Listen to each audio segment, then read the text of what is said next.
So, the finals of the Best of the Super Juniors and the World Tag League are set. We are all the way through night 16, which was the finals of block action. I did not realize that both blocks are going to be finishing up. I didn't realize there were going to be 10 matches on that final card, but they actually went really fast. They didn't have very long matches. So most of these shows have been running just over the 2 hour mark. This last one, even though it had 10 matches, all block matches, five on each tournament, it still only came in at about 3 hours. So I zipped through it pretty quickly. Once you cut out the intermission and a lot of the space between matches, I think I got through it at about an hour and 50 minutes or so. Yeah, that's still a big improvement. Yeah, sub 3 hour shows forever. That's one of the things coming from this pandemic that I want to keep moving forward. Oh yeah, especially the G1. This set of tournament, even though it was two tournaments run side by side, and it was 16. Well, we're going to be at 17 as tomorrow's show, which starts in about 12 hours. No, 8 hours. That even though it's 17 shows total in the same amount of time, it felt less of a slog than G1 felt for some reason. I don't know why that is. Maybe because there's Thanksgiving in there and we had a lot of time off.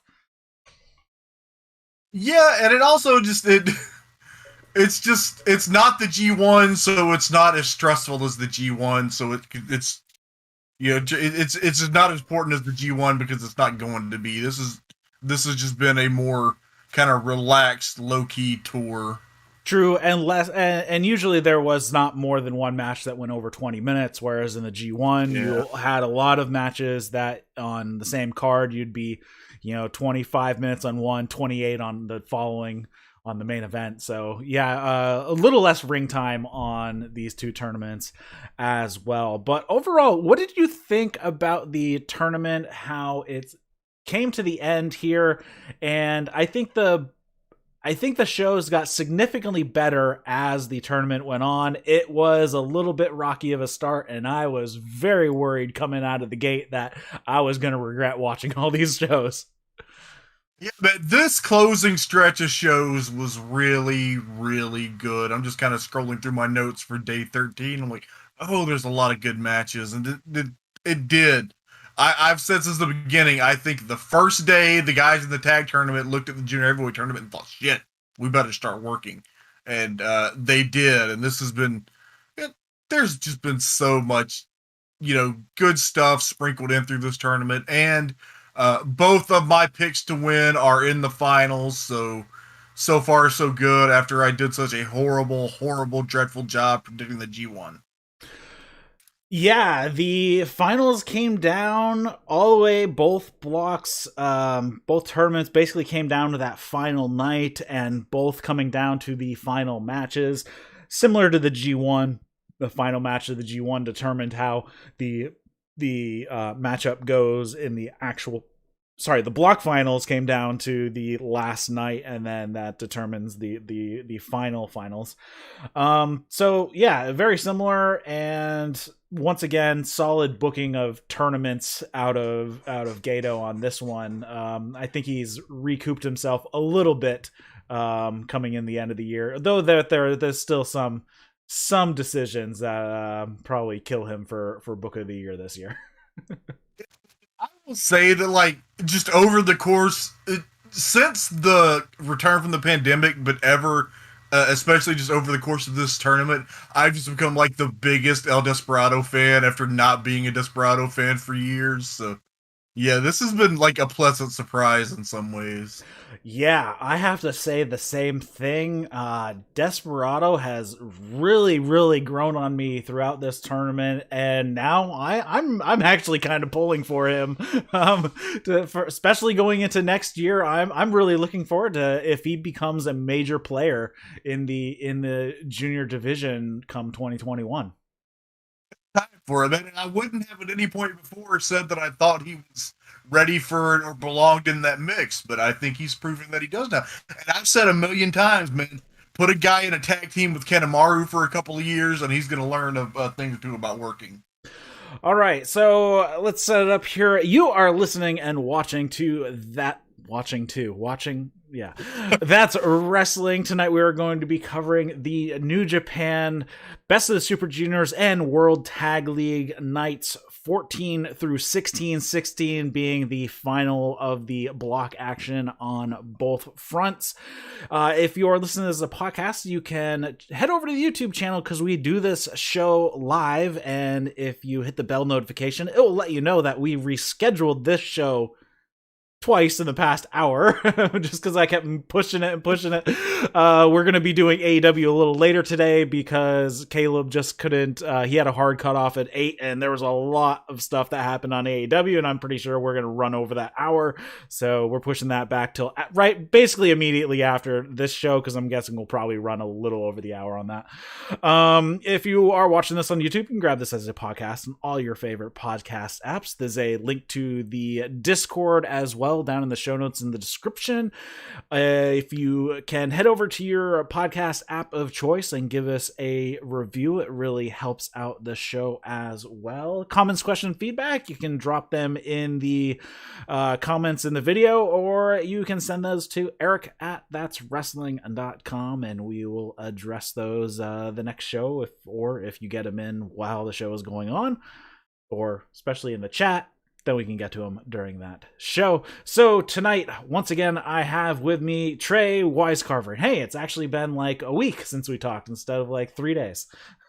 Yeah, man, what a fucking rotten week it's been. I just want to say fuck FedEx, by the way. That's my mantra. They lost my $1,000 desk chair. Oh. Like, it was supposed to be here Tuesday, and then it's not, and I have been so angry all week. But yeah, anyway, fuck FedEx. Also, actually, before we start, I want to talk our friend Daryl, who has been doing the show filling for Caleb while he has been moving, is unfortunately in the hospital. He went this week. This is all public stuff that he's put out on his Facebook page, so I'm not breaking anything here. He's in the hospital. Unfortunately, he had a couple mini strokes, it looks like, plus they have identified a hole in his heart.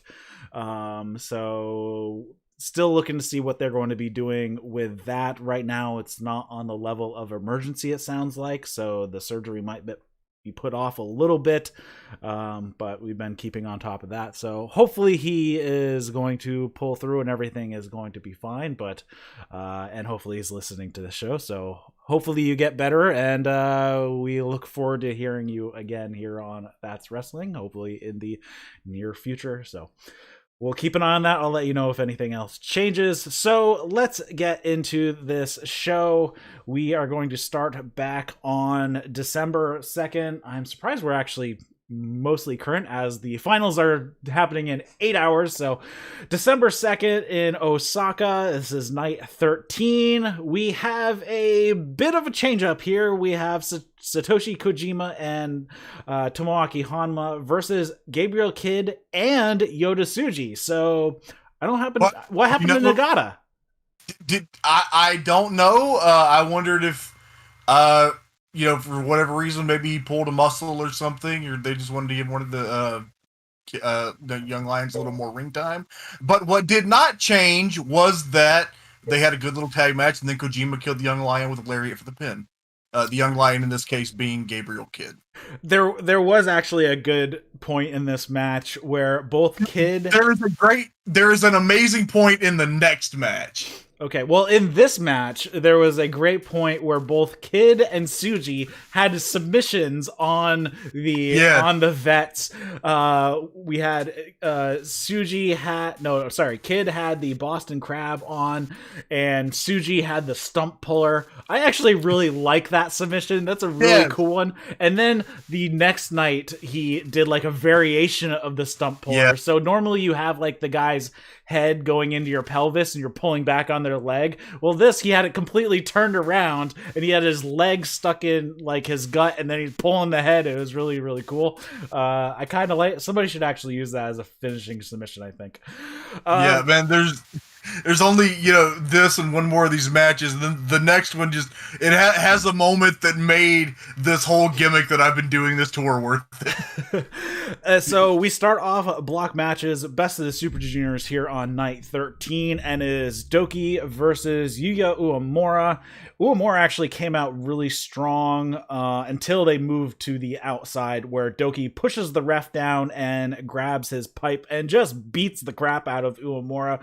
Usually he gets like one shot in and then like chokes the person with the pipe. That's kind of been his MO throughout this tournament, but here he just kind of beat him with it and hit it like 4 or 5 times.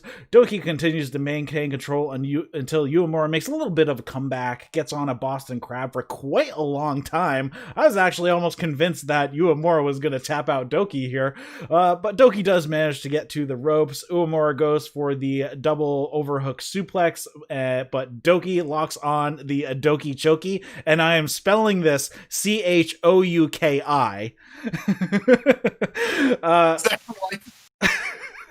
Uemura gets to the ropes. Doki hits the slingshot DDT for a really close near 2 count, and then Doki is surprised by Uemura's kick out of that, but then he hits Suplex de la Luna and picks up the win. Doesn't look like Uemura is going to get that one victory that we were thinking it might be over Doki, so he's gonna go. The battle of the tournament, man. One of these two had to win. Doki bullied Uemura. The announcer is talking about what a piece of shit Doki would look like if he lost to a young lion. So funny. This was a battle, man. Oh, this was a battle. Yeah, this was fun. Yeah. I'm looking forward to this one for a long time. Yeah. What a battle. Next up, we have Robbie Eagles versus Ryusuke Taguchi. And really not much to start off. This match pretty much went back and forth. This was actually a solid match. Not a ton to report. There weren't any like massive, huge spots. Both the guys attacked each other's legs now and then because both of them use a leg submission, with Taguchi using an ankle lock and Eagles using the Ron Miller specials. They exchange a ton of roll-ups where they basically just roll and roll and roll and roll and roll. But eventually Eagles finishes up with the Ron Miller special in the end, and that's all she wrote.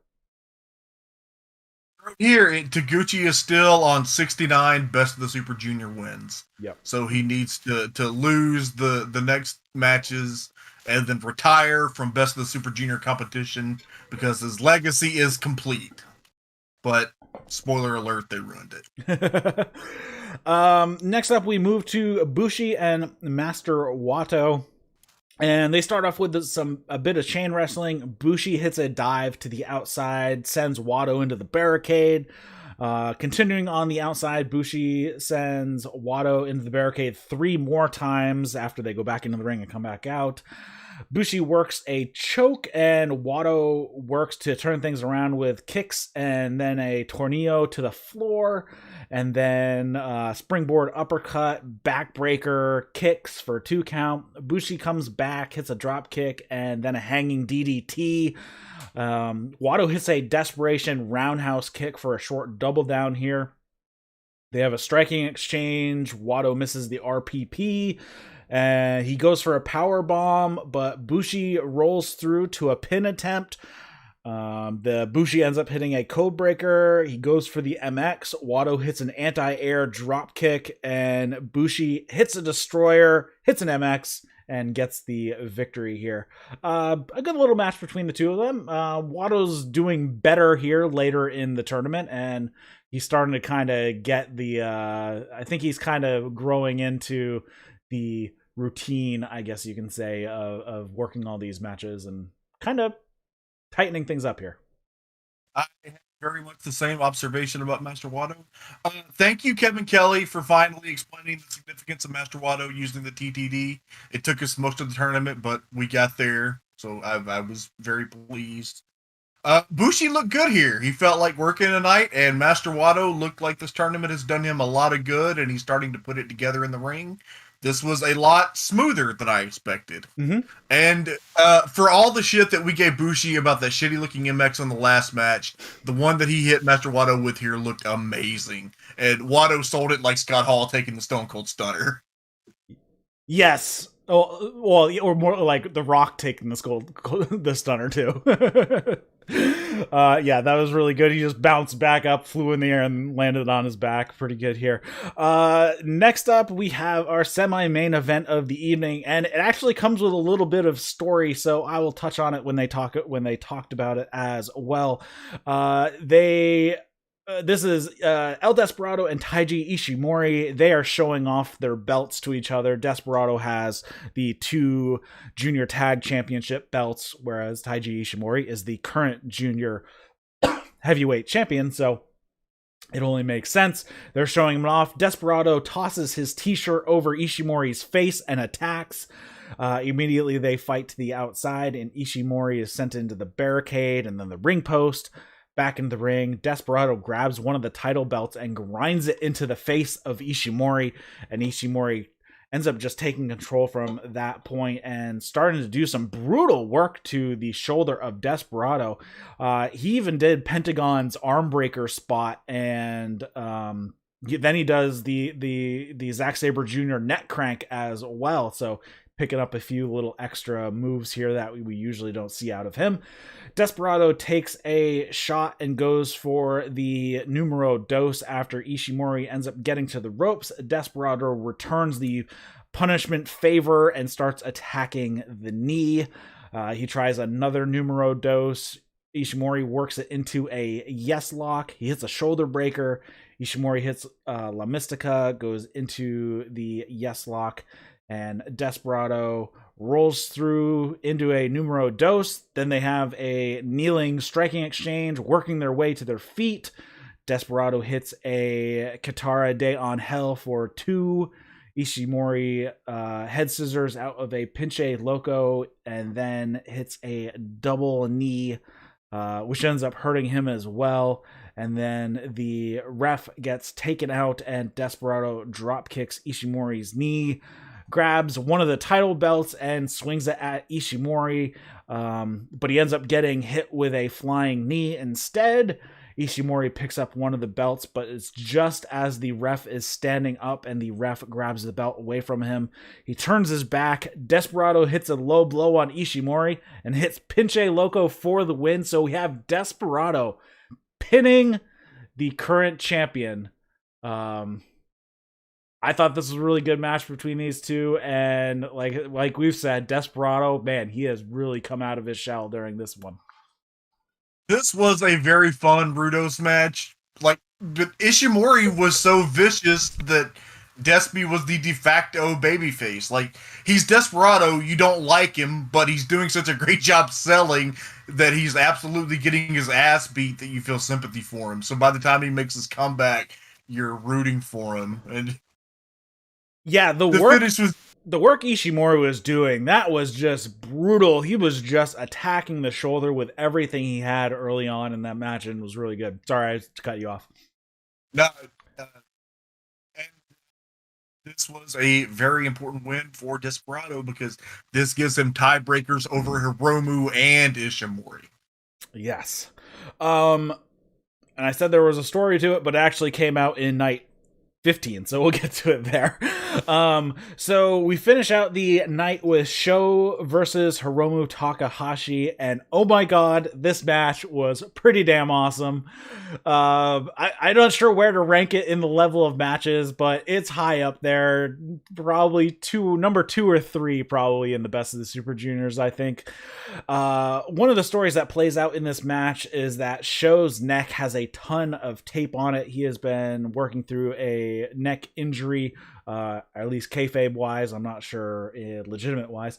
They start off a million miles an hour. They try to knock each other down. They go to the outside. Sho gets sent into the barricade a few times, and one of them from a shotgun drop kick. Hiromu gives Sho a bit more punishment in the ring. Sho comes back with some kicks, but Hiromu hits a wheelbarrow flatliner, though that is not the name. I always forget the name of that move.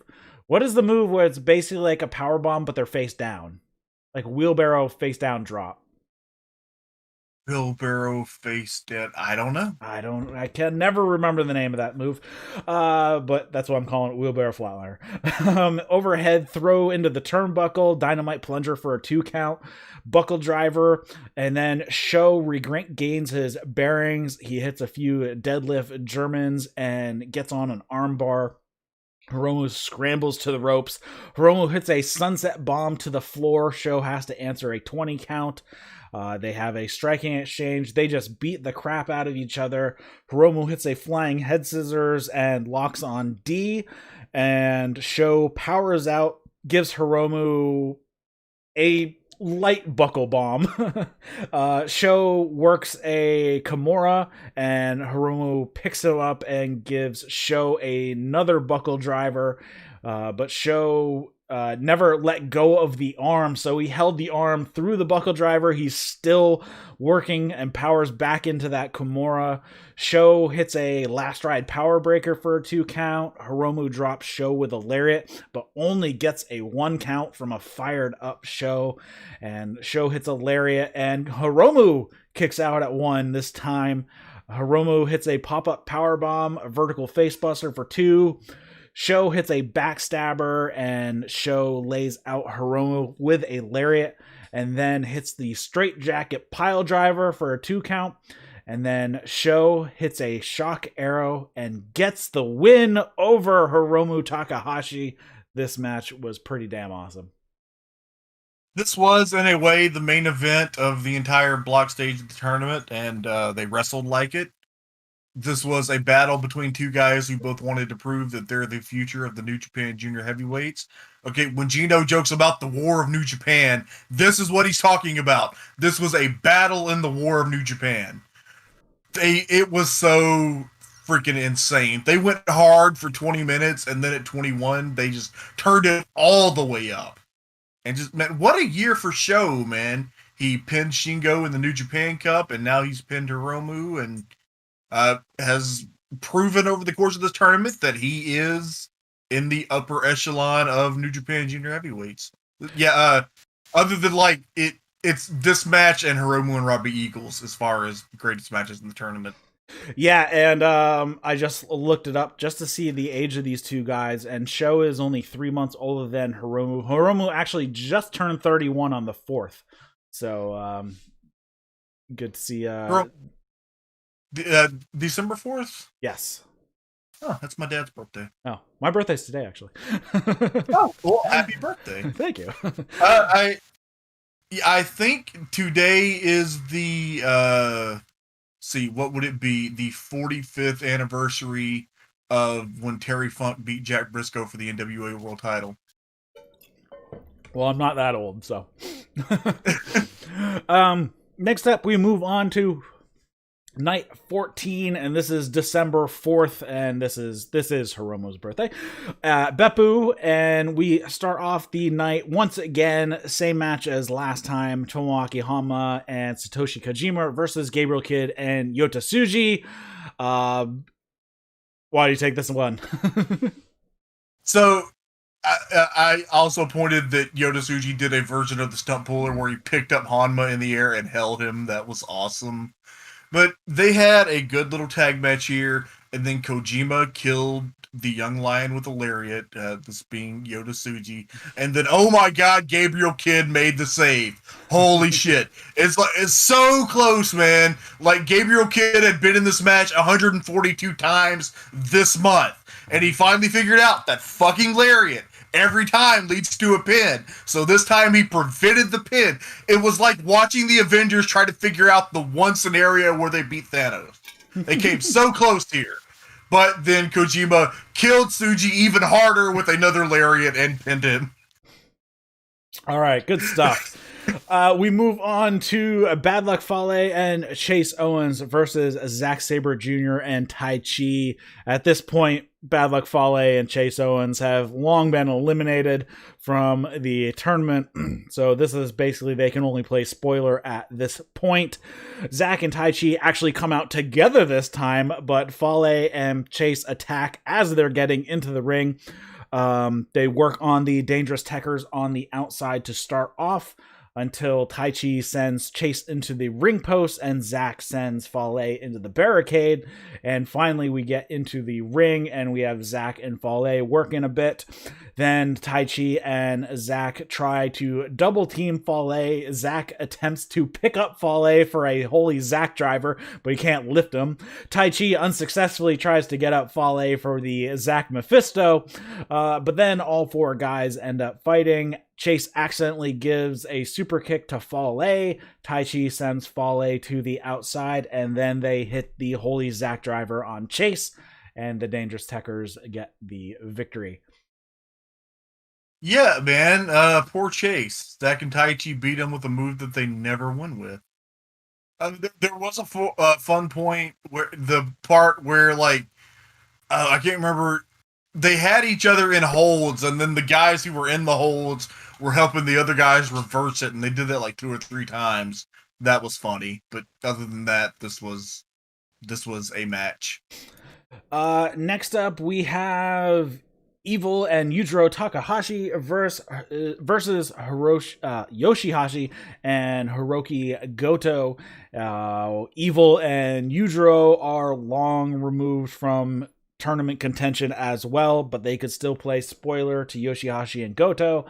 They pull the same move of Evil squaring up and circling and Yujiro attacking from behind like they did in the previous match, and they double team Yoshi-Hashi. It ends up really not working out since Yoshi-Hashi takes control working on Evil. Togo grabs Yoshi-Hashi's leg, but turns around and hits a headhunter on Evil. Goto and Yoshi-Hashi hit a, I don't know what to call this. I'm going to call this, when they beat the dude on the back, the drum circle. Can we call it the drum circle? Okay. They end up doing this to all 3 of the Bullet Club guys that are out there. I don't know who, but a quarter pad was removed. Yoshi-Hashi and Goto both end up getting sent into the exposed steel. And then on the outside, both of them get sent into barricades as well. A little bit of heat they put on Goto until Yoshi-Hashi gets a hot tag and strikes all around, hits a hanging drop kick and then a basement drop kick to Evil for a 2. A bit of a back and forth. Again, all 4 guys end up working and Evil distracts the ref. Yujiro passes his walking stick or gets past his walking stick and hits Goto with it. Yoshi-Hashi has to break up that pin, and then Togo comes in with the garrote and chokes Yoshi-Hashi. Yujiro takes out Yoshi-Hashi and then hits a Olympic slam on Goto for a 2 count. Yoshi-Hashi and Goto hit some double team moves and hit the GYW to Yujiro and get the pin. The Goto Yoshi-Hashi win, I'm assuming. I'm just declaring it that, because if it's not that, it should be. Yes. Yeah, this was another Evil match. All the bullshit happened, and then Goto and Yoshi-Hashi made their comeback and won. But it went the right direction. Evil, it did. At least when Evil does the bullshit and then they lose, I'm happy. Yeah. Which happened 5 times throughout this tournament. or no, it happened 6 times, I think. So I'm a little happier that Evil's kind of settled back to kind of where he's supposed to be. That's a little mean, but you know. We move on to Toru Yano and Tomohiro Ishii versus Juice Robinson, and David Finlay. We get some basic work out of Juice working over Yano until he removes a corner pad and sends Finlay into the exposed turnbuckle to get a tag over to Ishii. They get the heat on Finlay for a bit, and we have a good battle between Juice and Ishii, I thought. Lots of strikes, a bunch of no-selling. Then Ishii ends up hitting a vertical suplex, and he gets a tag over to Yano, and Juice scrambles to get one to Finlay. So Finlay and Yano do some work together until Juice and Finlay come in. They hit some double team. Ishii makes the save, and then all 4 guys battle, And we have a bunch of roll-up attempts from Yano. And then in the end, David Finlay is the one who gets the pin using a roll-up on Yano. So Finjuice pick up the victory and, if needed, the tiebreaker over Toru Yano and Ishii. Yeah, I'm sure they've had singles matches before, but this made me really want to see Juice and Ishii again. That was awesome. I was thinking the same thing. Everybody here was working tonight, man. Even Yano was in there just bumping around like a madman. And then Yano was going for cradles, but Finlay caught Yano in a cradle and pinned him. This was very well done. It's a good match. I have to say, Yano has had a pretty good tournament. He has.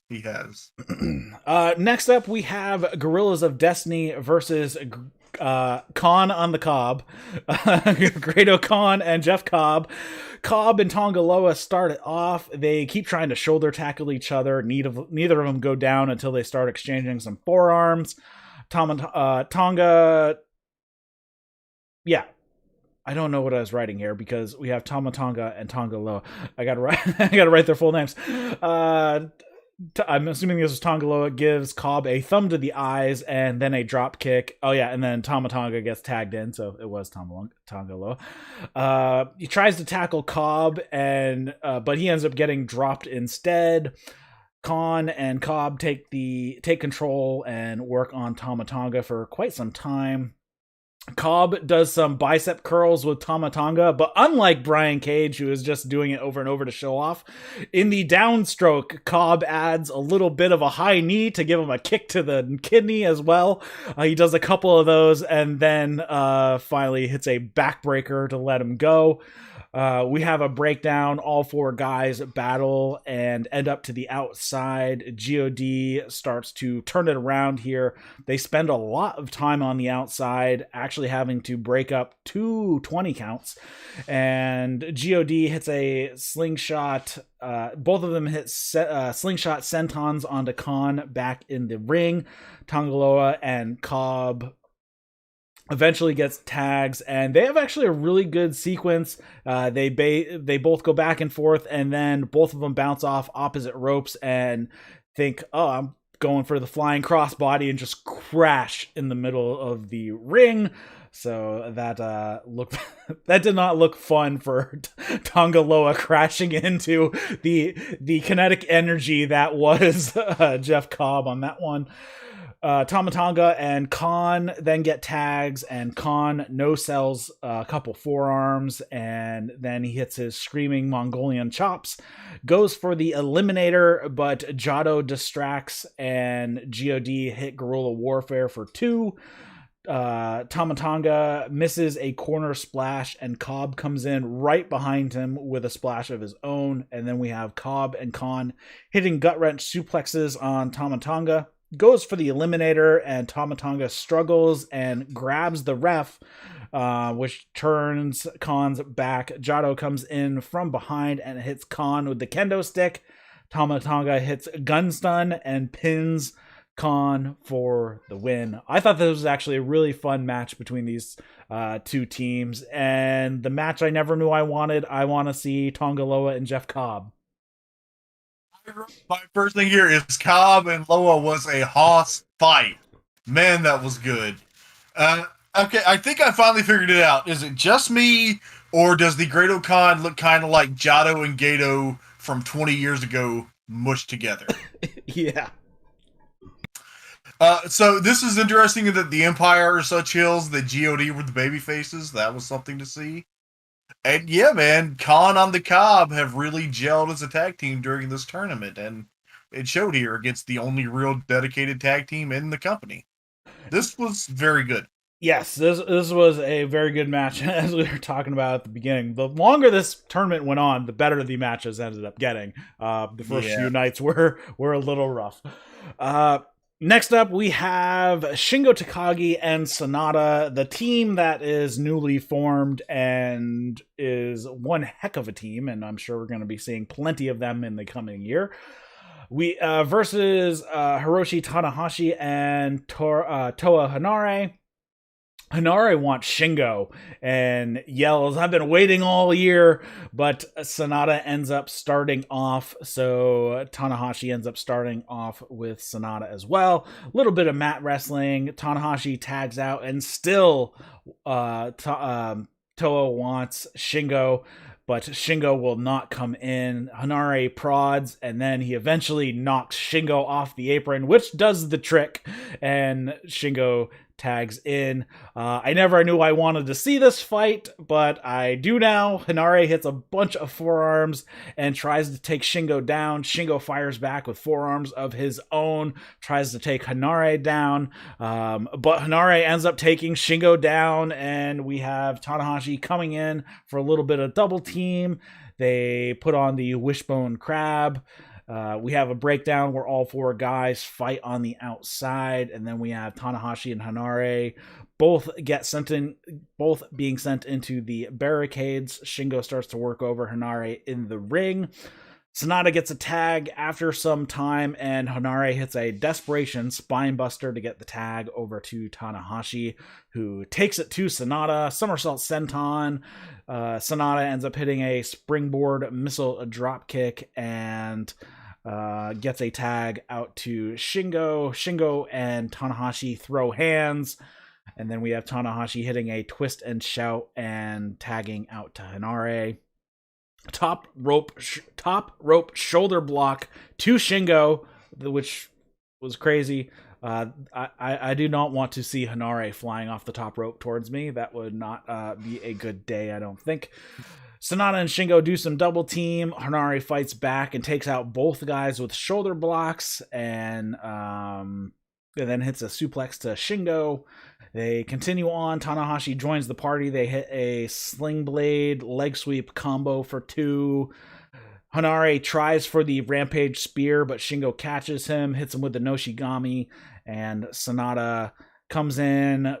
They do the wheelbarrow cutter combo for a 2 count. Hanare kicks Sanada and then has a striking exchange with Shingo, and then they collide in the middle of the ring with lariats, but both of them stay up.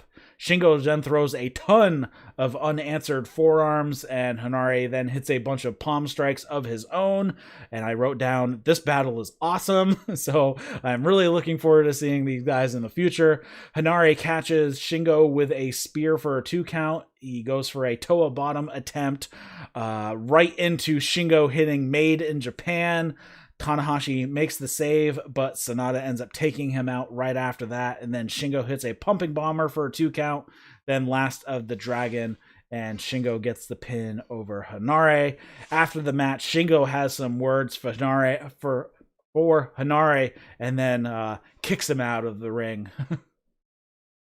Yeah, man, so it took Hanare a little bit to get Shingo's red up, but once he did, they just tore into each other. Man, this was awesome. You had Hanare and Shingo just beating the piss out of each other. Sanada just being Sanada, flying around all crazy. Tanahashi just brings everything up a level by being there. This was a great match. Hanare's day is coming. He's not there yet, but yeah, hopefully big things are going to happen for him in 2021.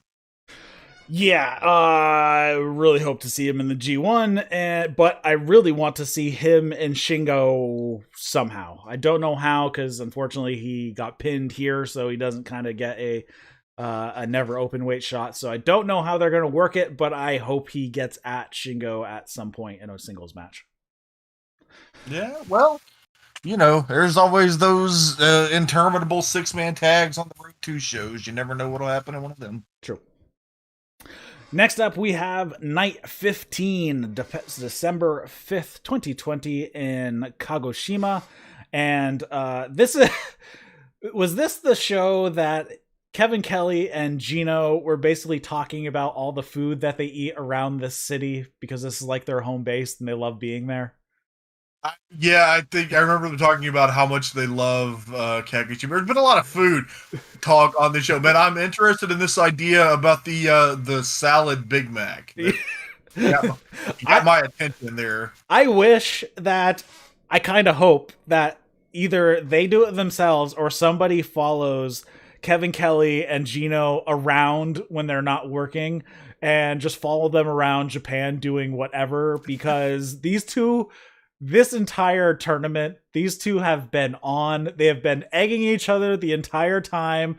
They just seem like they are having the greatest time in the world talking to each other and calling these matches.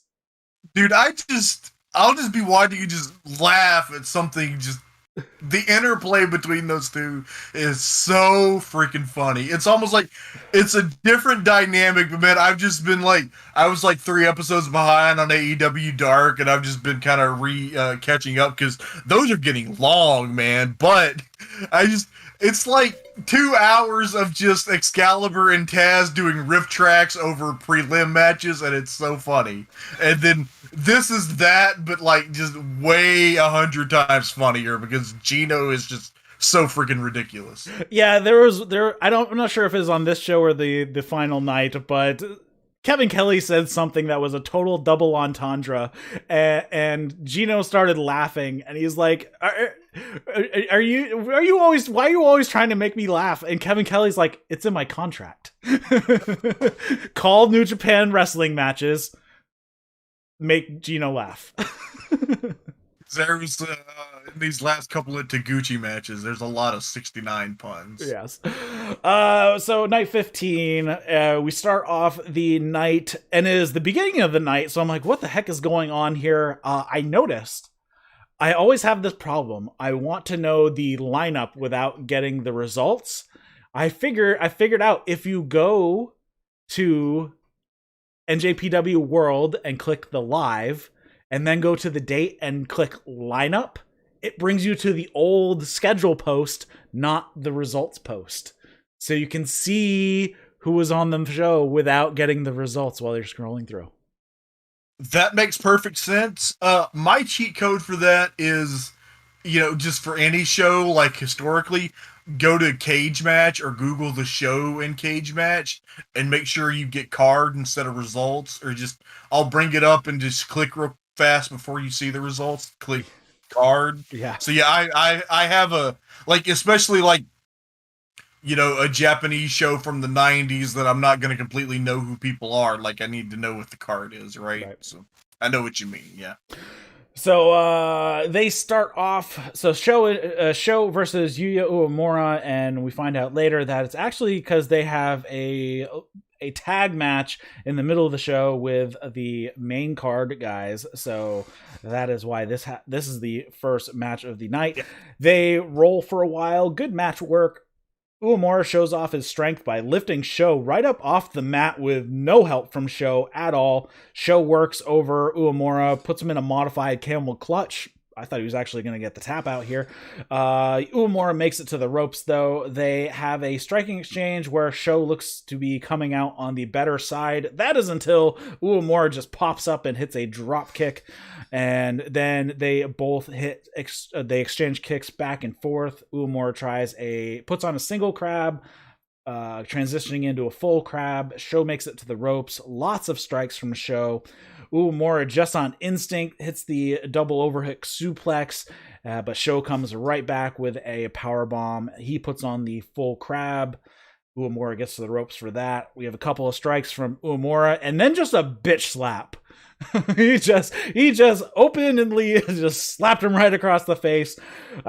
Sho just hits him right back with a massive lariat, laceride power breaker, and then Sho hits the shock arrow for the win.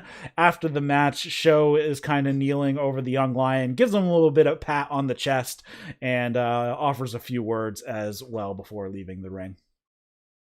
Sho remembers well what it's like to be that young lion that everybody knows is just going to be hot shit real soon. Man, Uemura's fighting so hard this whole tournament, but Sho has been just on such a roll that he just whooped Uemura's ass. But this was so good. They had that same kind of aggressive, strong style thing going, and this seems like it's going to be a great career rivalry when Uemura is further along. Oh yeah, when he comes back from excursion, I am looking forward to that. And then it showed going for the win with the power breaker, which he never wins with, and Uemura just kind of like kicking out of sheer insult and forcing Sho to kill him with shock arrow and pin him. Yeah, really good match. Uemura is looking really, really good. I'm assuming as soon as the world can open up, he is going on excursion, given that he was put here in the best of the Super Juniors. Made to look really well. Obviously got killed in every single match, but he looked really good in a lot of the matches. And he even took the junior heavyweight champion over 10 minutes. So, yeah. Looking really good. I just looked it up. He actually just barely turned 26 a couple weeks ago. So, yeah, he will hopefully, if he goes on to excursion next year, he'll be back in a couple years. He'll only be like 28, 29 when he comes back. So, looking forward to that already. And I'm curious where he's going to end up going too, because I kind of want to see where he goes and see if I can follow a little bit of what he's doing too. I think he's got to go to Mexico. I would think so. Yeah. But Mexico's hit way worse than a lot of places, so that might be the last place to go. You might be UK bound first before heading to Mexico. We'll see. That's true. We move on to Doki versus Bushi. Bushi actually has to end up wrestling in his button-up and tie because Doki attacked before he even had a chance to take off his jacket and his tearaway pants and his button-up. So actually, he kind of looked badass. I kind of wish he always wrestled in a button-up and tie. It kind of looks cool. Adds a little bit more movement. Doki. It didn't really matter though, because Doki gets sent to the outside right away, and Bushi hit a over-the-top rope Rana to the floor, sending him into the barricade. A little later, Doki does Bushi's spot using his own shirt. He took his shirt off and ended up choking him with it. He runs Bushi crotch first into the post, and then Doki starts trying to untie Bushi's mask in the corner. This is a DQ in Japan though, so I'm not sure why he would even try, but whatever. Doki hits a double stomp in the middle of the ring for a 2 count. Bushi comes back with a couple drop kicks and a DDT for a 2, and then Bushi hits the hanging DDT onto the apron. But then Doki throws on the Doki Choki, and Bushi reverses though after he gets out of that, Bushi reverses the slingshot DDT from Doki into a code breaker and then a backstabber from him off the corner. And Doki ends up catching another code breaker attempt right back into the Doki Choki. And Bushi fights to the ropes here, and Doki hits a slingshot DDT here. Bushi then comes back with a code breaker, and Doki avoids the MX and rolls up Bushi for the win. So Doki coming two matches in a row, picking up those 4 points over the young lion. And then here Bushi goes down, and I wrote down, hey, Doki won a match where he didn't use the pipe. This was pretty much a clean fight. This was probably like the biggest pop of the tournament for me. This wasn't the smoothest wrestling match between the greatest workers, but it was a very entertaining, clumsy lucha garbage fight. Yeah. The finish, man. Bushi went for MX and Doki countered and got a wacky lucha cradle and freaking pinned Bushi, and I was so happy for my boy Doki, the biggest singles win of his career. Man, loved it. Good times. Next up, we have the strange match, which is why the card started with block action. We start off with what? No, we've got not yet. Sorry, we got Desperado versus Robbie Eagles first. I scrolled down too far. A bit of mat work to start off between the two of them. A little fighting on the outside. Lots of back and forth on this one. Both guys attack each other's knees. Since both of them use a knee submission. Eagles at one point hits the flip dive through the second and third ropes, and Eagles' knee gives out on the landing of a 450 splash where he landed on his feet. So this becomes a little bit of a story through the rest of it, where Eagles has a busted wheel. At one point, he tries to go for a springboard, and he just kind of flops off the ropes because his knee just is not working. Desperado locks on a numero dos. After a few more knee shots, and Robbie escapes a few pinche loco attempts after this. Desperado rakes the eyes to avoid a turbo backpack.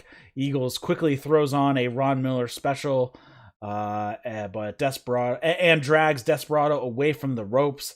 Desperado again rakes the eyes here to get out of it. Eagles drop kicks the knee, but Desperado pushes Eagles towards the ref, and the ref turns his back. Desperado punches Eagles right in the face and then hits a pinche loco for the win. Really punched him in the side of the neck, but it's supposed to be in the face. He hits the pinche loco for the win. So I thought this was a pretty good match. Robbie Eagles, he lost a lot of his matches, but he still looks solid, and basically all of his matches were consistently good. Yeah, this was cool, man. Despy injured Eagles' knee, and then the knee failed him at critical moments, so he wasn't able to build a sustained comeback. And then the spot where Despy just powers out of the Ron Miller special and then gouged Robbie's eyes to break it. That was the best fighting spirit Rudo spot ever. Yeah, I am that's one thing that I really look for in a lot of these kind of high flyers, high speed, is, okay, can you sell? And in this case, Robbie Eagles tells the really good story. He gets his knee attacked quite a lot, and at various points, his knee just gives out when he lands on that 450, and that's kind of the end of his knee, jams it there. But then when he goes for the springboard, he just like flops off the ropes because he can't hit it. I think he even tried to pick up Desperado at one point for some move, and again, he kind of like buckled down to and dropped to a knee. So good selling here from Eagles as well, telling the story. It's not just all flashy moves from him, and that's what I want to see to put together a nice complete wrestler. So here's just a thought that I had, since the pool of junior heavyweights that are currently in Japan is kind of limited. If Kanemaru is able to come back soon and defend the junior tag titles, what about Robbie Eagles and Sho as a team, a challenger team? Yeah, I think we talked about that when Robbie Eagles and Sho fought each other, because they're both Chaos Chaos members. They gave the fist bump before their match started. And yeah, I think I talked about, now that Will Ospreay is gone from Chaos, and Yo is going to be out for probably at least another 6 to 8 months. It makes sense Sho might team up with Robbie Eagles. That sounds like a really awesome tag team match. Eagles and Sho. What do we call Eagles it? And Shows. The Flying Arrow. It's not the. I'll think about it. Shock Eagles. Shock Eagles. Shock Eagles.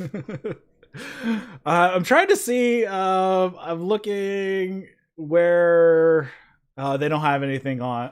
I was trying to see on Wiki what the injury of Kanemaru was, but they don't have it here. It's a knee injury, but I'm not sure how bad it is. I thought it was an ACL, but I'm not really sure. So, oh well.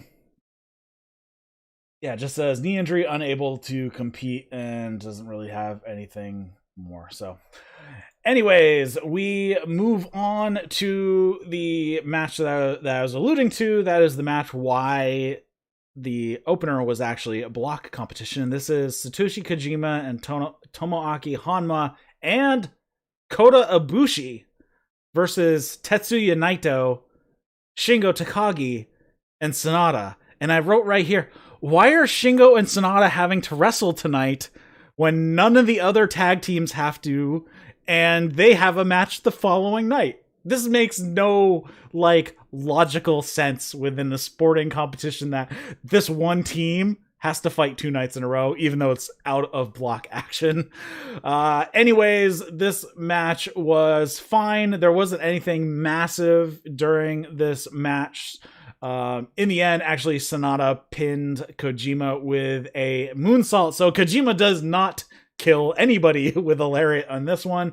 And at the end, though, after the match, Naito and Ibushi have a little bit of stare down and exchange of words on the outside after the match was over. And that's kind of the whole reason of this team up, was just to get Ibushi and Naito in the ring together, because it's probably one of the few times leading up to Wrestle Kingdom that there will be any interaction between the two of them on any meaningful show. What we still got the Road to Tokyo Dome shows at Corkin, but the deal was this is Ibushi's hometown, so this was a special match for the hometown fans. Oh yeah, it was in Kagoshima, huh? Yeah. Okay. To see Kota Ibushi. So yeah, that's why, and the reason that Shingo and Sanada just had the luck of the draw was that the only other LIJ members are junior heavyweights and had block matches on the show. Right. But yeah, this was pretty much a Road 2 tag match. Everybody got their spots. We got a nice little preview of Naito versus Ibushi. And man, what an end to an absolutely incredible winning streak for Satoshi Kojima. Right. Strong arm lariat, 1,152 matches in a row, and fell to the Keiji Muda moonsault by Sanada here. Bread Club will fight another day. Another interesting fact that I did not realize is that Kota Ibushi and Tetsuya Naito are only 32 days in age apart. Really? Yes. Huh. Kota Ibushi is 32 days older than Tetsuya Naito. Okay, Ibushi seems younger because he hasn't been in New Japan as long, and Naito started in New Japan. But yeah, I guess it makes sense when you lay it out. But Ibushi just still looks. Ibushi 20. still looks super young, and Naito looks old.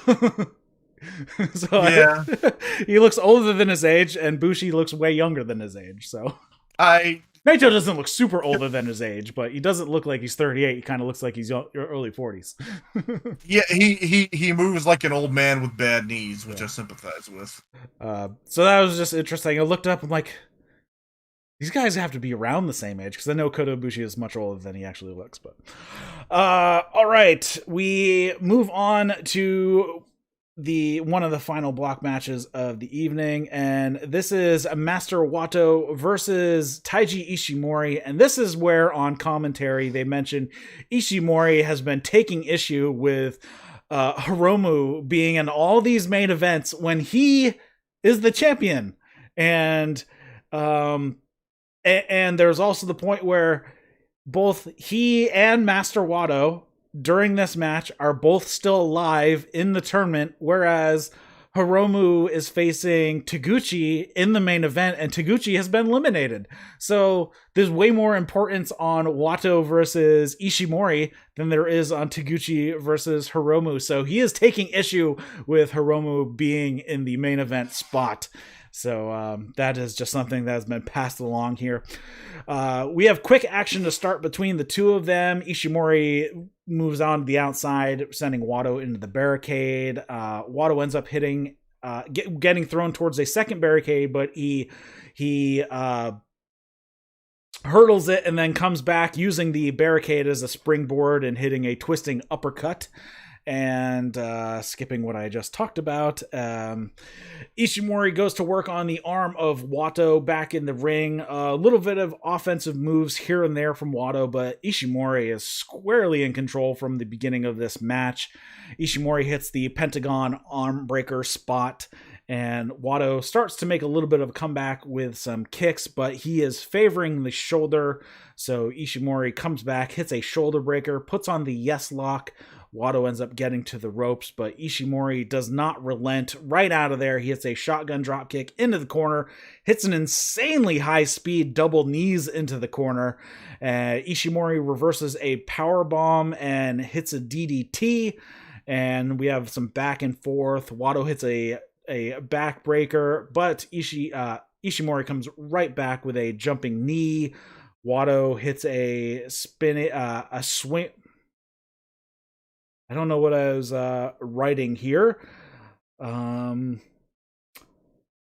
Oh, Watto hit. Spinning kebab. Yeah, well, he hits a spinning kick, but I'm guessing this was supposed to be a swinging neck breaker. I'm guessing that's what it was supposed to say.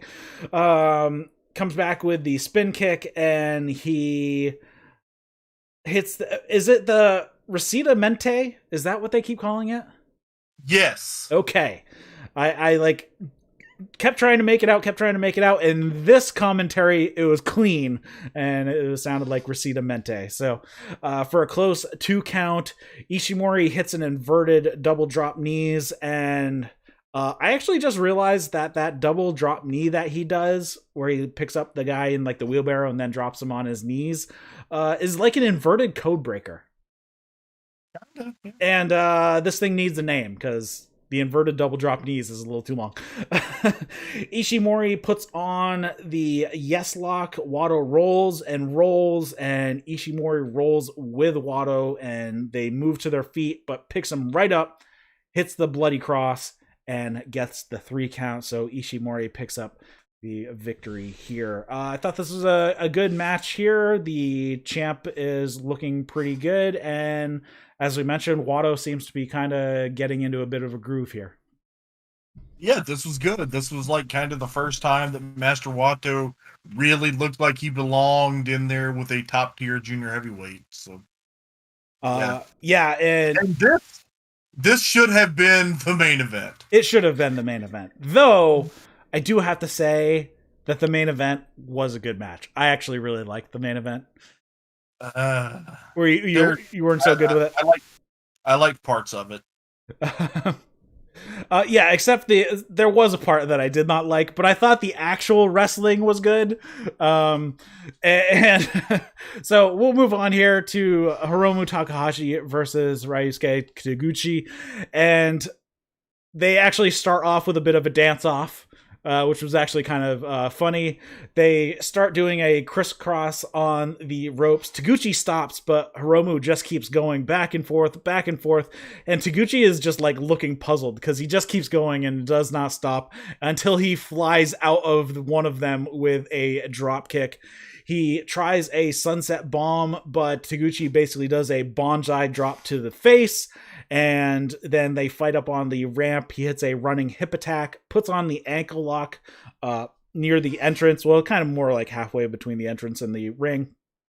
And he holds it on until about 13, and then he runs back to the ring, hoping that Hiromu can't return for the 20 count.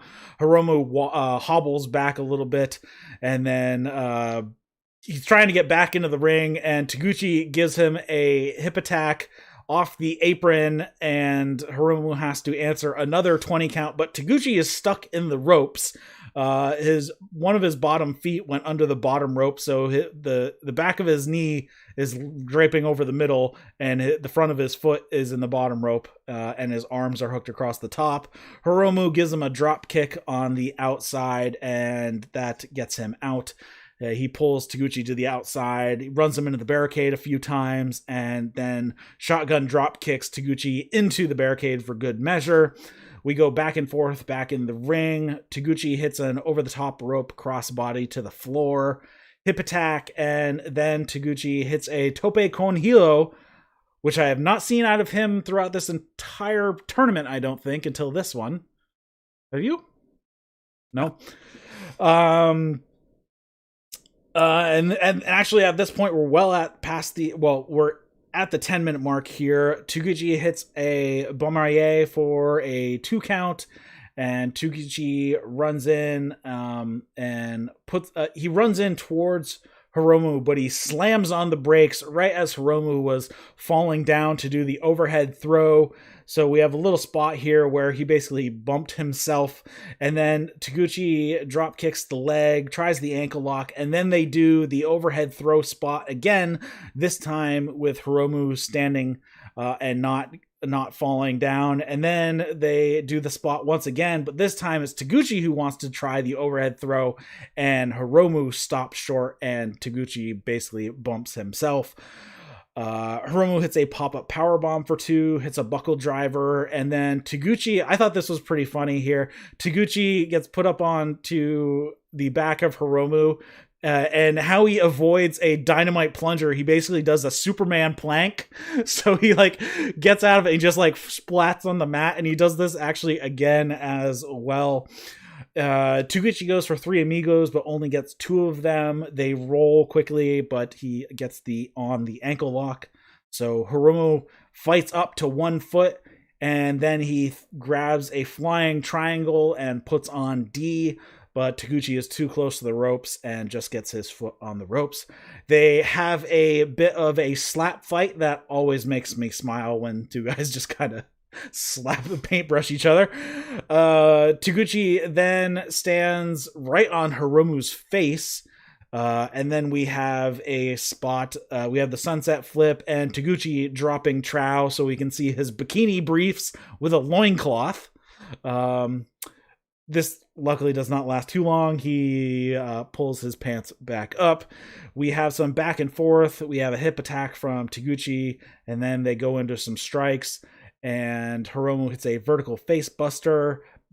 Ton more strikes. Taguchi hits a buckle driver of his own. And then Hiromu spins through and gets Taguchi into a roll-up and gets the pin on Taguchi just over the 25-minute mark. I thought this match was actually really fun, except for the seeing his bikini briefs. Yeah, this was where, by the way, Kevin Kelly made like a dozen 69 jokes in a row, and Gino was just trying not to laugh and failing. I had this volume down pretty low because my wife fell asleep on the couch next to me, so I turned it down so she wouldn't wake up. Yeah, so there was a lot of silly shit in this match, and I was already in a bad mood because this was the day that my $1,000 chair was supposed to be delivered, and it was marked delivered, but still has not been seen. But then they got serious, and it got good, and then Taguchi hit a bastard driver and a loincloth, and I checked out again. And then Hiromu kicked out of the Dodon, so Taguchi went for time bomb, and then Hiromu turned it into a cradle and won. Yeah. But yeah, I thought it was a fun match. There's a few spots that were kind of silly, but I thought it worked out. But again, this is one of those things where just like sometimes the booking just does not serve the gravity of the match. Hiromu's been booked in so many of these main events, and he's gone longer with all these guys he should have destroyed. Like, yeah, I mean, he went a long time with even Uemura. It's like that is somebody he should destroy. Same with, Taiji Ishimori. He probably should have gone a little less time with a guy like Uemura, but you put these guys higher up the card and their matches seem to go longer and longer. So it's like, it makes Hiromu seem less strong when he goes 25 minutes with everybody, whereas you look at other guys who are finishing off their opponents in under 10 minutes. Yeah. There's a point to be made there. Then we move on to the final night of block action from both World Tag League and the Best of the Super Juniors, and this is on December 6th, 2020 in Fukuoka. Fuck you, Oka! Right. Doc Gallows' voice from Talking Shop back in the day. Fukuoka. Did you see that the town of Fuking, Australia, changed their name? Oh, that's unfortunate. What'd they change it to? Fuging. So they Oh, I did see that. Fuggin or ing instead of Fucking. Well, so it was basically pronounced Fuging anyways, so they just phonetically changed it. Well, that's a Fuging disappointment if you ask me. Everybody kept stealing all their signs. That was the problem. So we start off the night with Uemura versus Robbie Eagles. We don't have a Young Lions match to kick it off this night. Well, Uemura is a young lion, but we're having 10 matches, so no non-block match, I should say, I guess. Eagles starts attacking the knee, and Uemura works his power and strikes, where Eagles basically works the body part. Uemura works a full crab for a bit. Eagles gets the ropes. Missile drop kick to the knee from Eagles, and some roll-up attempts from Uemura. turbo backpack from Eagles for 2, but then he locks on the Ron Miller special, gets the submission victory.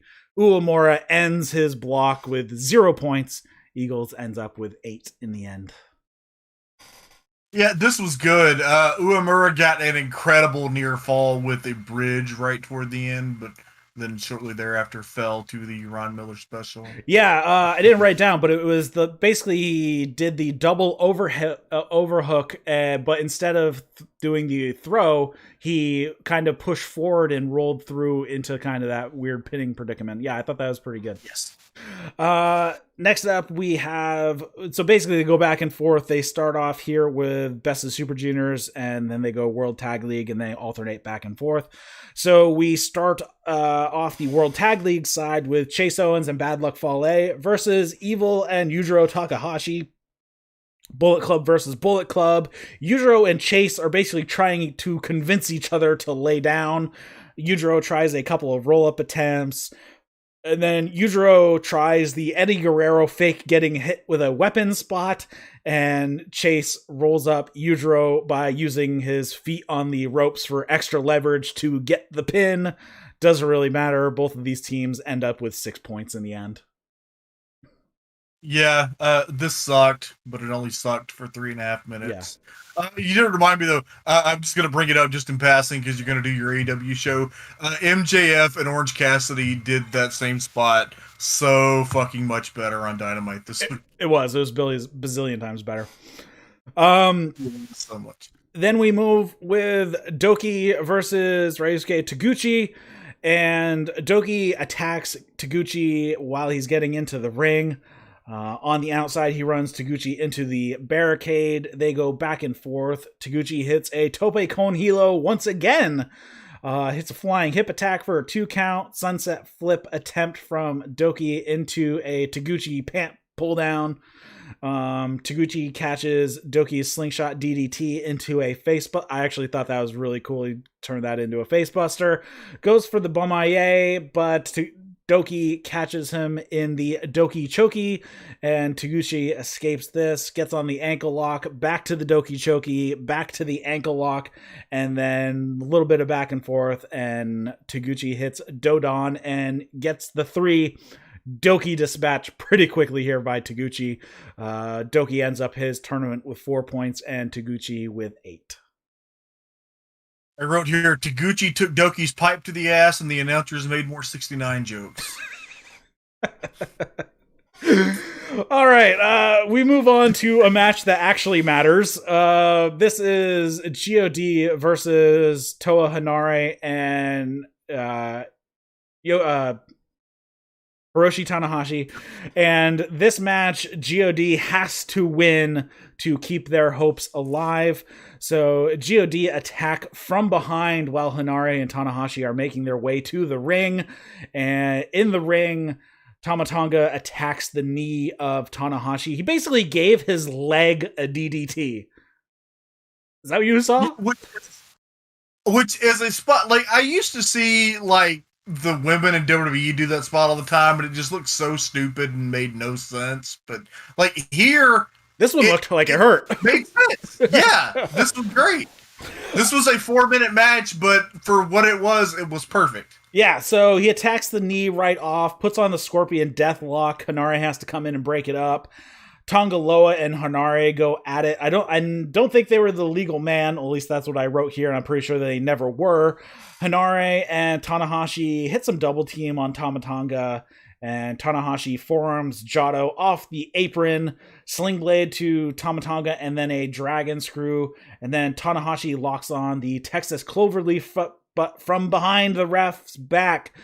Tonga Loa hits Tanahashi in the back of the knee with the kendo stick, and then we have Tama Tonga putting on the Scorpion Deathlock, and Tanahashi has to tap out, and Tama Tonga will not let go. He holds it. He pushes away the ref. He fights off a couple of young lions before finally letting it go.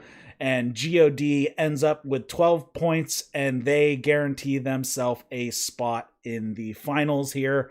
Toa Hanare and Tanahashi end up with only 2 points. too, man. Yeah, so this was the first time the entire tournament that Tanahashi was involved in a decision either way. And on the last night of the tour, he has to submit to the Scorpion Deathlock. Yeah, but for the stories that have, kind of gone through this tournament with Tanahashi and Inari and with God, this worked on every account. I liked it. Yeah, this was kind of like the first match where a team really, really just focused on Tanahashi's knee. The Dangerous Techers did a bit, but here God just went for the weakest link. They knew it was the fastest way to a victory, and that's how they pulled it out. I thought it made perfect sense, and I think was this the only loss that Tanahashi was on the wrong end of? This was the only decision that he was on either end of the whole tour.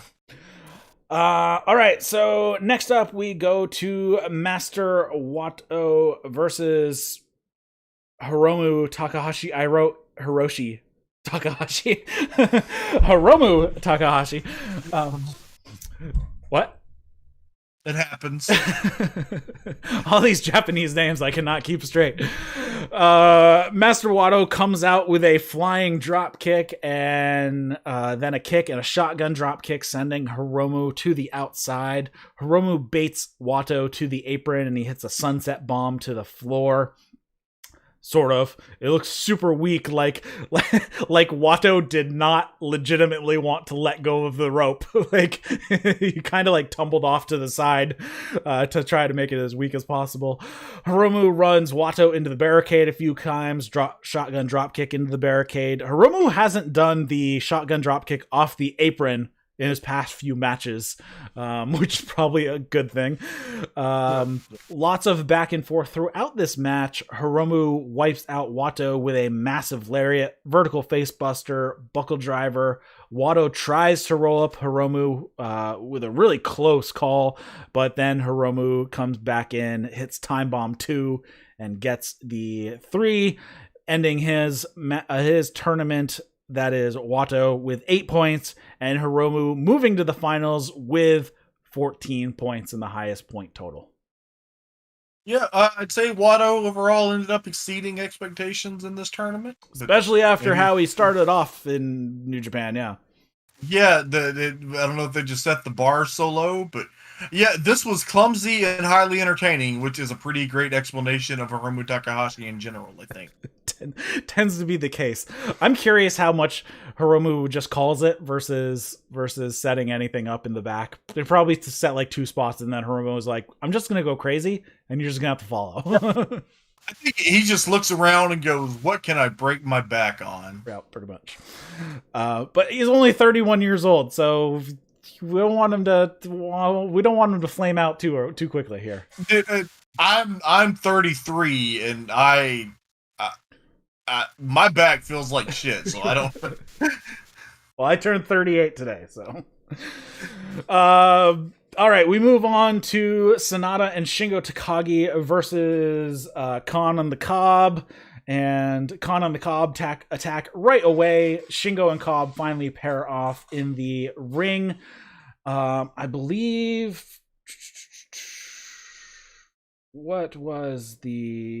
I believe Sanada and Shingo Takagi had to win to keep their prospects alive here.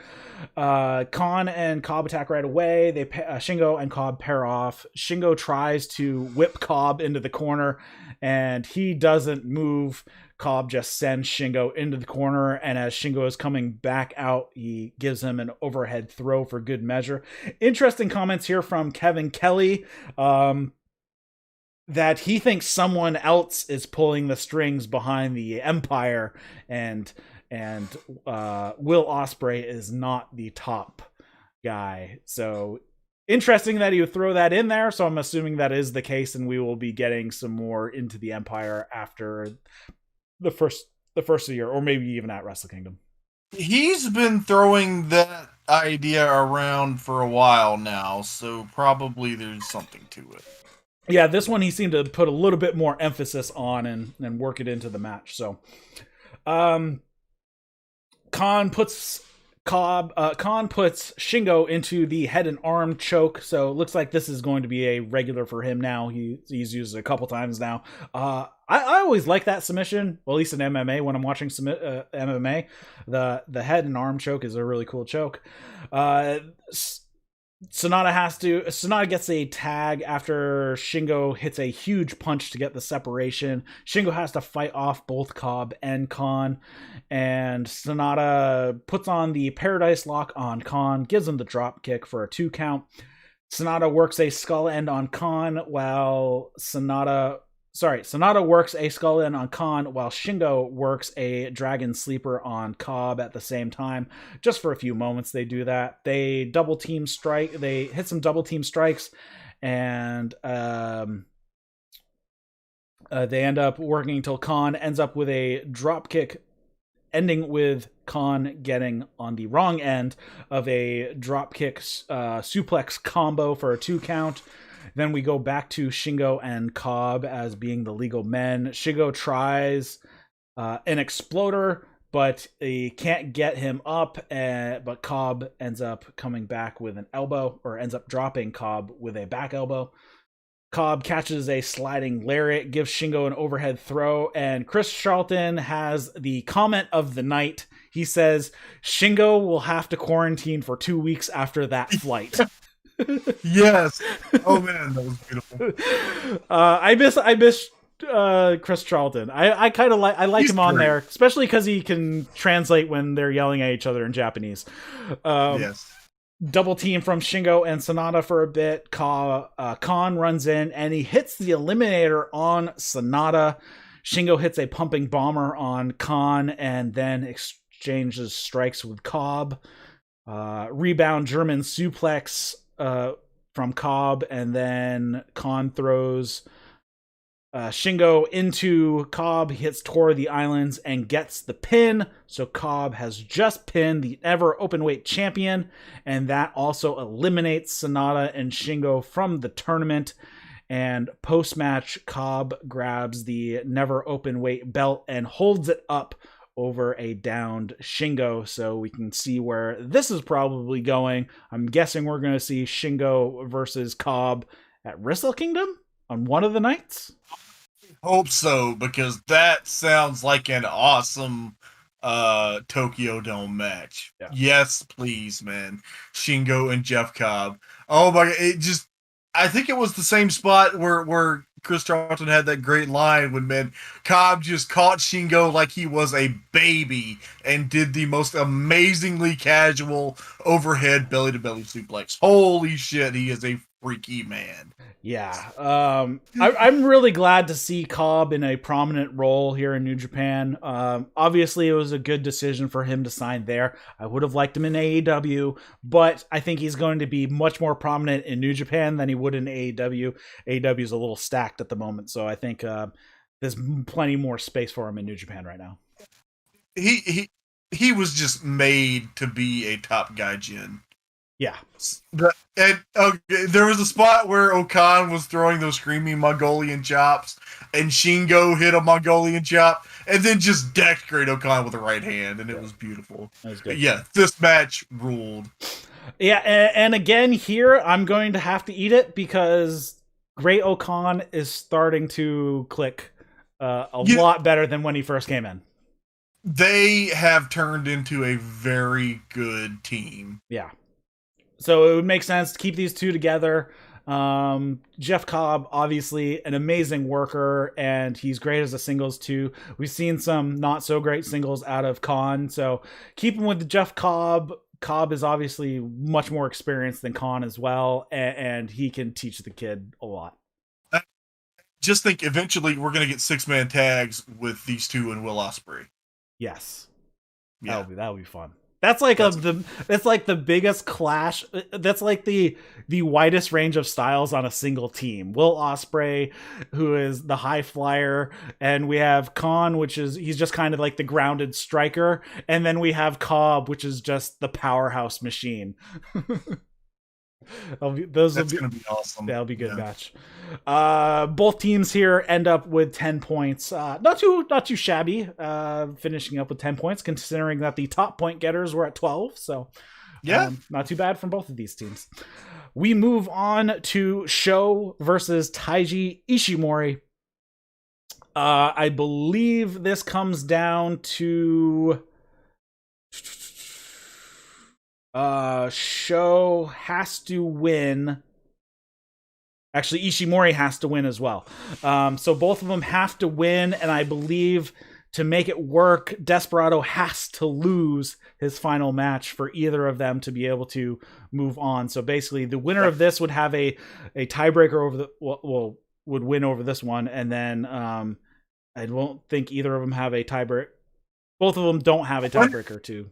The winner of this would make the finals if Desperado lost. There you go. So, like I said, it comes down to the final night, the final few matches, and they're all important going forward. So this is Sho versus Taiji Ishimori. Sho shoulder tackles Ishimori right out of the gates. High-speed sequence from the both of these guys until it finally starts to slow down with a drop kick to the back of Ishimori, who was sitting out on the apron. And then Sho actually ended up getting dropped on the apron. They fight on the apron some more. Ishimori gives Sho a pile driver on the edge of the apron. This is not the first time we've seen him do that in this tournament. Quickly into the ring they go. Ishimori puts on the yes lock, but Sho gets out of it. They go back and forth, striking. Knee from Ishimori, and then a spear from Sho. And then a series of yes kicks from Sho and a penalty kick for a 2 count.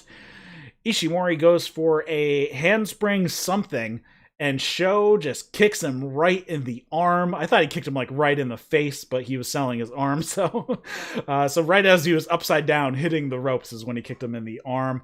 And Ishimori manages to come back, hitting a flying knee and then double knees in the corner. And this is all within the first 5 minutes of the match, because the 5-minute call happened here. So much happened in the first 5 minutes. It was insane. It's like, okay, you have to fit a 25-minute match in 9 minutes. Go. That's what it felt like. The freaking pile driver on the ring apron was in like the first minute or two of the match. Yeah. And it was just a high spot. Like, I know nobody cares and nobody's going to listen to me, but don't do shit like that if it doesn't mean something. Right? That should be in like the last minute of the match if you're going to do that. I would have loved this match a lot more if I had not been so annoyed about that from the beginning. It was so fast I didn't even have time to process that it would happen because I was just typing what was happening. I wasn't even processing in my brain half the time. Sho blocks a La Mystica and turns it into a Kimura. Ishimori tries to make it to the ropes. Sho rolls out and tries to hit a straightjacket pile driver, but Ishimori backdrops out of it. Chris Charlton mentions that Ishimori has to win and Desperado has to lose his match, so they figure out the math here. Striking exchange of forearms and then lariats, and then the fastest destroyer from Ishimori that I have ever seen. Sho pops right back up out of it and hits a German suplex, and both guys basically down at this point. Sho is the first to his feet, but he is wobbly, and Sho hits like 15 forearms in a row. I started counting. I think I might have counted 1 or 2 off, but you know. Then Ishimori turns Ishimori inside out with a lariat off the ropes. He hits a last ride power breaker for a 2 count. Ishimori reverses out of a shock arrow. Sho avoids a bloody cross, tries a flying armbar. Ishimori gets out of that, puts on the bone lock, which we haven't seen for a while. He's been using the yes lock. Basically, the bone lock is the yes lock, but instead of the arm being trapped by the legs, it's trapped behind the other guy's back. Yeah. They roll to their feet. Sho hits a straightjacket pile driver for a 2 count. Ishimori escapes another shock arrow attempt into a standing guillotine. Sho tries to get out, and Ishimori reverses hits a reverse bloody cross for a 2 count, then hits a regular bloody cross, and Ishimori gets the pin. So now Ishimori needs Desperado to win his match in order to make it to the finals. Sho is eliminated with 12 points. So Sho, unfortunately, loses right here. Ishimori needs Desperado to lose. Did I say win? Yeah. Okay. Yes, he needs Desperado to... I have it written lose. I just said the wrong word. To lose in the finals, to be able to make it to the finals. So Ishimori has 14 points, needs Desperado to lose to get into the finals himself. What do you think about this match? I thought this was awesome. Other than your spot that you didn't like. It's not that I don't like the spot, it's that I don't like the spot a minute into the match and it doesn't mean anything. But other than that, yeah, this match was awesome. It would have made sense if they milked a 20 count there. Yeah. That could have been a 20 count, man. It could have been a 20 count. I'm pretty tolerant of stuff like that, but man, there is a line. And the line to me is a power driver on the ring apron and it's just a high spot. Right. Let's see. We move on to the second to last of the Tag League block. This is Zack Sabre Jr. and Taichi versus Tomohiro Ishii and Toru Yano. The math that they said was incorrect. They later did correct the math that the GOD was already in, and the winner of this match, I believe, I have it written down in here. Said the winner moves on, but Dangerous Techers need Finjuice to lose in their final match to then have a 3-way with GOD and Yoshi-Hashi and Goto. So that's how it would need to go, and they need to win this match. So Dangerous Techers have to win, and I believe if Tomohiro Ishii and Toru Yano won, they would basically need the same thing to happen. Yeah, this was the point that I sided with Gino. Somebody on Twitter will tell me what happens at the end. It'll be fine. It ended up not mattering. The math worked out fine after all was said and done. So we start off the match. Yano and Ishii attack right out of the gate. Zack tries a ton of roll-ups, and Yano does as well. I thought this match might actually end within like the first minute, given how they were going. A little bit of payback with Zack wrapping up Yano in the ring skirt to get back at Zack was tied to a barricade during their G1 match to lose that match. Ishii tosses Yano back into the ring with the ring skirt still wrapped around him. And Taichi and Ishii have a really good hard-hitting sequence back and forth. Taichi holding his own against Ishii here. They exchange chops. Well, Ishii exchanges chops while Taichi exchanges back with a kick. We have a breakdown where everyone is fighting, and Taichi and Ishimori remain the legal men. Yano and Zack fight out on the outside. This match was very not Zack Sabre Jr. like. This basically ended up being a brawl. There was very little technical happening here. Back to exchanging of offense between Ishii and Taichi. Ishii drops Taichi with a headbutt. Ishii hits a huge lariat for a 2 count. Taichi avoids a vertical brainbuster. Yano tries a low blow on Zack. Zack catches it between his legs and twists and snaps the arm. And then hits a holy Zack driver to take out Yano, and then they hit a Zack Mephisto. Did I miss something here? Yes, they took out. They hit the holy Zack driver on Ishii. Then they took out Yano, sending him to the outside. Then they hit Zack Mephisto and picked up the victory. So Ishii and Yano end up with 10 points here. Zack Sabre Jr. and Taichi sit on the bubble with 12 points, needing Finjuice to lose their final match to be able to go to the finals.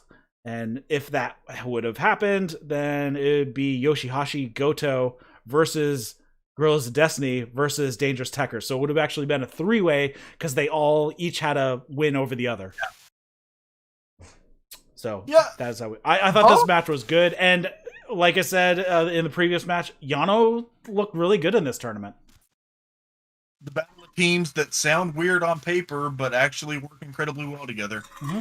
Zack and Taichi and Ishii and Yano. Is that the extent of your analysis on this match? That is the extent of my analysis on this match, yeah. All right. We move on to the last Super Juniors match, and this is El Desperado versus Bushi. Desperado needs to win to face Hiromu. Bushi is already out at this point. He can only play spoiler at this point. So Bushi can keep his friend from having to go against El Desperado, but then that would put him against Taiji Ishimori. So I guess it doesn't really it's a lose-lose for Hiromu regardless of what Bushi ends up doing, because he's still going to be facing somebody very difficult. Yeah. So Desperado comes right out of the gate with a kick to the gut, and then gets to the outside. Bushi ends up hitting a over-the-top rope Rana to the floor and sends Desperado into the barricade a few times. They fight a little in the ring. Back to the outside they go. Bushi is the one on the receiving end of the barricade this time. Desperado grabs a pen off of the announce desk, sticks it in the back of his pants for a second to keep it out of the eye of the ref, and then he takes it over to Bushi and starts stabbing him in the eye with it, or at least trying to stab. Bushi sold like he was stabbed at least near to the eye. Then Desperado goes to work on the leg. Bushi gets in a bunch of offense, making a comeback, including some crazy high-speed dives. They fight on the outside until Desperado is dropped, and Bushi leaves Desperado on the outside to answer a 20 count at the last moment. Desperado was unmoving until like 18, and he popped up and jumped into the ring at 19. Bushi hits a couple of drop kicks for 2. Desperado catches a code breaker and pokes Bushi right in the eyes. Tries a roll up. He only gets a 2 count. Desperado tries to cause the ref to turn around, but Bushi blocks the punch that was coming anyways with a kick. And Bushi hits a code breaker and a destroyer for a 2 count. Desperado turns an MX into a spine buster, locks on the numero dos. Desperado rolls Bushi away from the ropes, and Bushi locks onto the arms as well, and Bushi has to submit. So we have Desperado and Hiromu going to the finals here.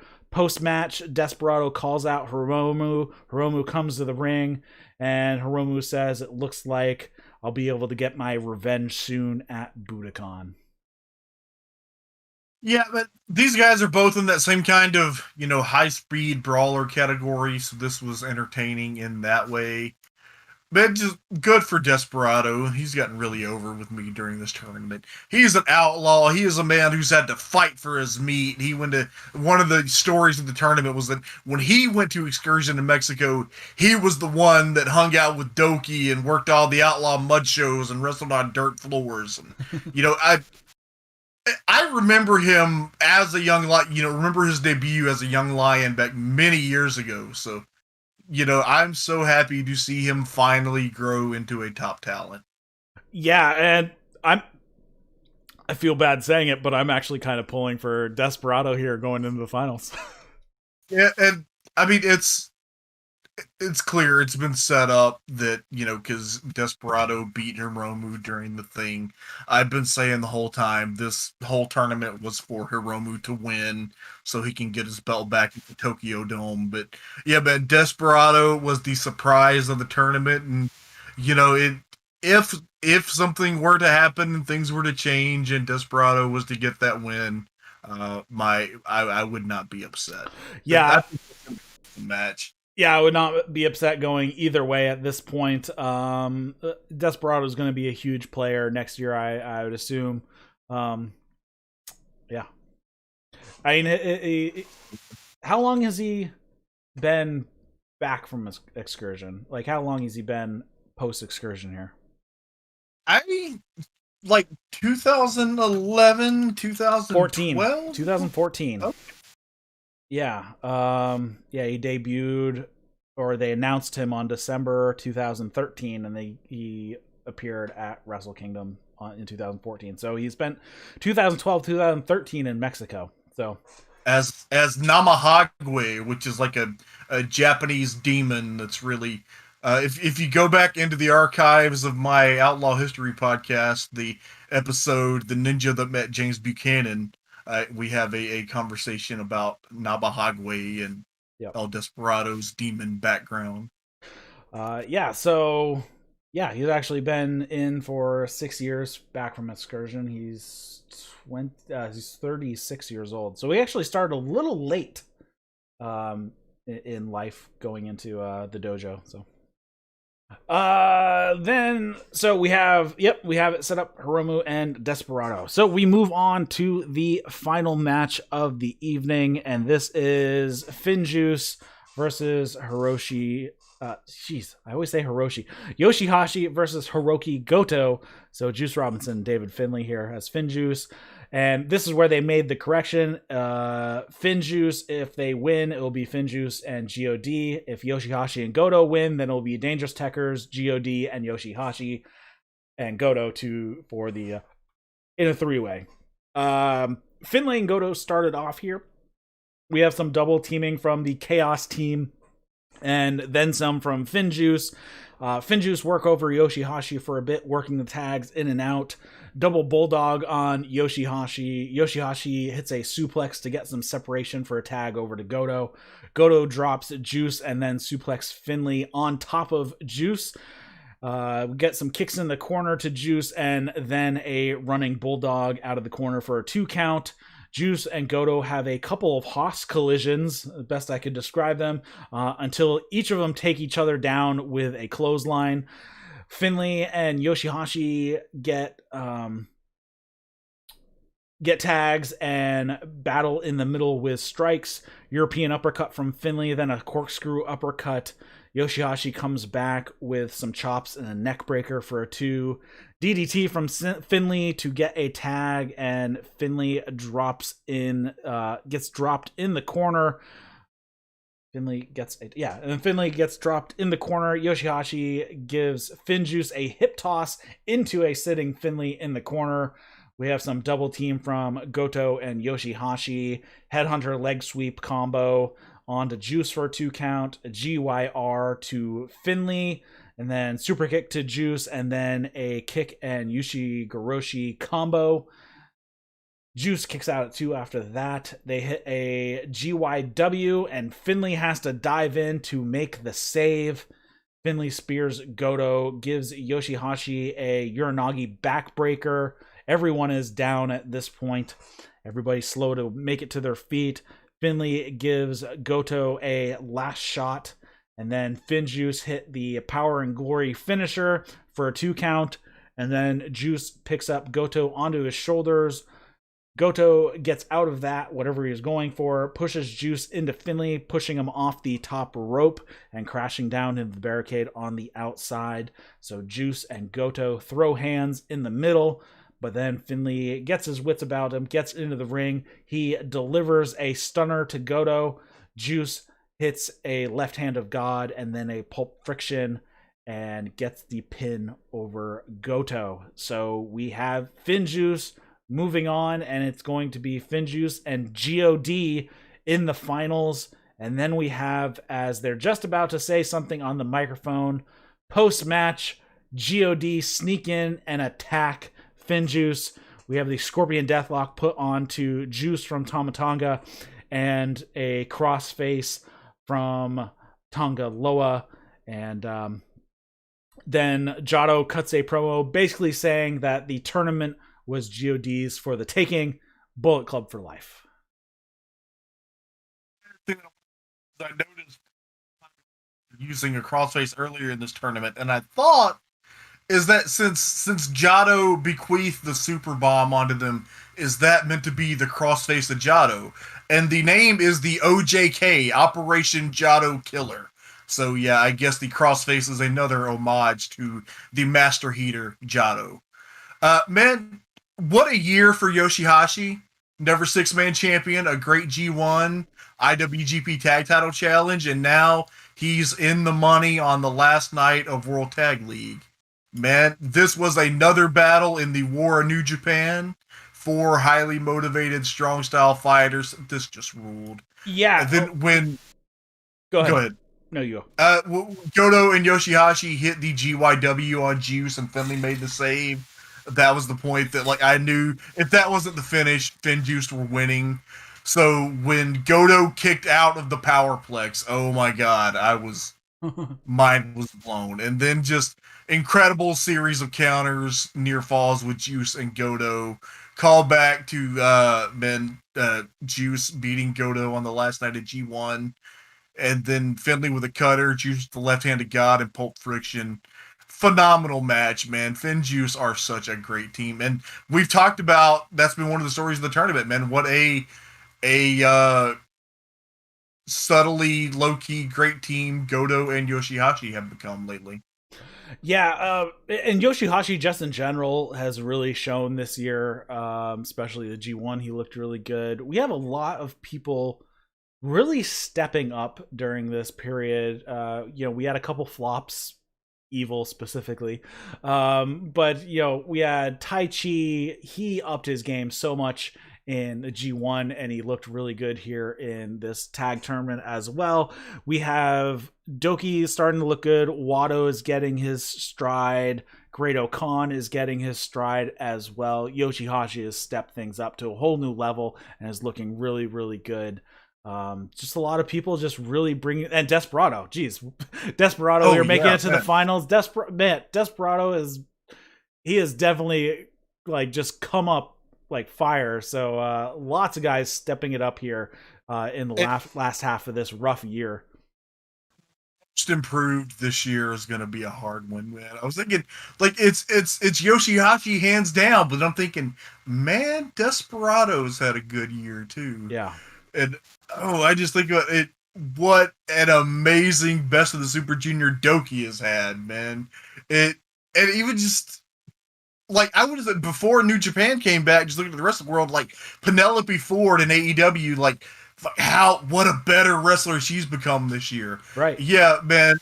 Just a lot of people really stepped up their game this year, and good for them. Made a pretty shitty, miserable year a lot more enjoyable than it would have been otherwise.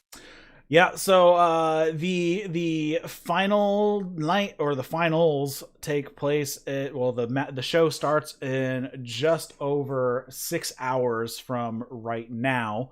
So because we've run almost 2 hours on this show because so much happened. So we want to give us our final predictions here. We have Finn Juice versus God for the tag league. I don't even know who to go here because it would make sense for Finn Juice to win again after God stole the titles off of them with shenanigans earlier in the year, even though Finn Juice took it off of them to begin with at Wrestle Kingdom last year. So I have no idea where to go. I'm going to go Finn Juice, I think. Can see this ending up being maybe like a 3-way at the Tokyo Dome because they've done that before. But as far as the tournament, man, I'm sticking with my guys. God, it's time for them. All right, and I think we're going to differ here because now on the Best of the Super Junior, I'm just going to go for it. I'm going for Desperado. I have not wavered. This is Hiromu's tournament to win. Oh my god, I'm just looking. Listen to this battle. Kota Ibushi and Master Wato versus Tetsuya Naito and Bushi. Yep. That sounds awesome. That should be a good one. And then they have a crappy undercard of Sanada and Shingo Takagi versus Evil and Yujiro. We've already seen that match. We don't need to see it again. Oh my god. Will Ospreay, Great Okan, and Jeff Cobb versus Kazuchika Okada, Hiroshi Tanahashi, and Toa Henare. That one's going to be fun. That's going to rule. Hey, and we have Eagles and Sho teaming up with Yano versus Taiji Ishimori, Chase Owens, and Bad Luck Fale. So we got Eagles and Sho teaming up here. Yeah, this is going to be a fun card. It should be fun. They only have 6 matches on the card. Thank God. This should be a nice, tight 2 hours and 15 minutes probably. So we can watch it quickly. And they're doing live English, so I'll be able to watch it in the morning when I wake up. Unless you're gonna watch it live, but you know. And then we have the Super J Cup on Sunday. On Saturday. Oh, geez, I'm thinking today is Friday. Yeah, you're right. On Saturday. And, it's Triple Mania this weekend too. I gotta see. It's either this Saturday or next Saturday. I think it's this Saturday. I for some reason thought it was today. Triple Mania, but no. Kenny Omega and Laredo Kid sounds awesome. Yep. So yeah, it should definitely be an interesting weekend. Yes, it's on the 12th. Or though it's still to be determined if that's going to happen. So we'll see. It's still up in the air. They're claiming that it is, and they're going to do an empty arena show. But yeah, we'll see. All right. Anything else you want to discuss before we wrap it up here? And for people, we'll be right back. I'll be right back with Caleb in a few minutes covering AEW as well. Follow me on Twitter at WrestlingCleo and fuck FedEx. get Trae his damn chair. So thanks everybody for tuning into That's Wrestling. If you are listening to the podcast, head over to the YouTube channel and hit that subscribe button. And if you're watching this on YouTube, hit the like button, leave a comment down below. It really helps us out. If you have any comments, questions, feedback, you can also send those to Eric at that'swrestling.com. There is a Discord link in the show notes in the description as well. Come hang out with us. Give us a review on your favorite podcast app of choice. And I always feel like there's one thing I'm missing. Oh, follow us on Twitter at That's Wrestling 1 with the number 1 at the end. Link is in the show notes as well. So for Trae Wisecarver, my name is Eric Loach, and you've been watching and listening to That's Wrestling. See you later, guys.